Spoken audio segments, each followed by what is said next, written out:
On the last episode of Behind the Cosplay, I spoke with the art director of Star Wars Battlefront 2, Chris Matthews, about the passion behind Iden Versio's design. It seems like there wasn't a single detail placed on Iden without careful thought, and some of those details went through hundreds of iterations before actually becoming a part of the character we know today.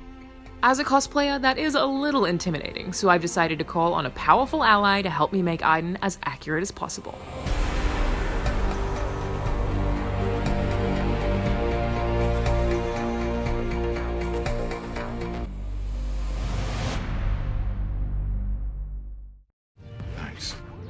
Welcome. Working on the actual Star Wars on episode 7 was pretty much a dream come true. And then beyond that, I've been able to be a part of the expanded universe, playing with Janina, making her helmet and her whole costume for Iden Versio, and getting to do a lot of really cool things for Battlefront.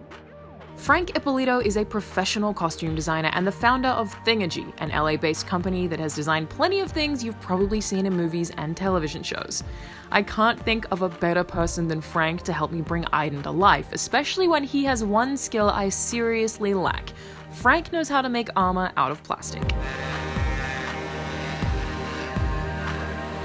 Without fail, the most rewarding things I've done in the cosplay community have been collaborations, and I'm excited to have a seasoned professional teach me some new techniques today.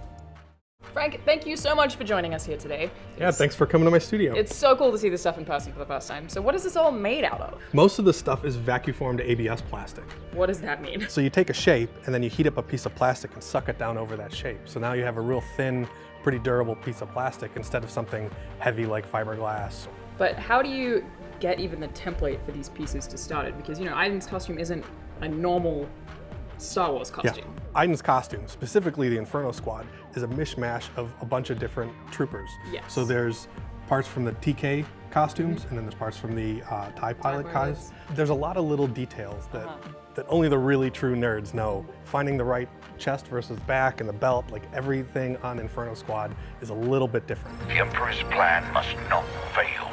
Yes, sir. My favorite part on this costume is weathering and painting the helmet. Painting something so that it looks like it's been through battle. It's not just fresh off of the assembly line, it's like lived a little bit. So adding the little details like that and the weathering is really my favorite. So everything looks awesome on the table, but we need to make sure it actually fits me. Where do we start? Well, we should start putting some of these things on you to see how they fit. All right, let's do it. Okay.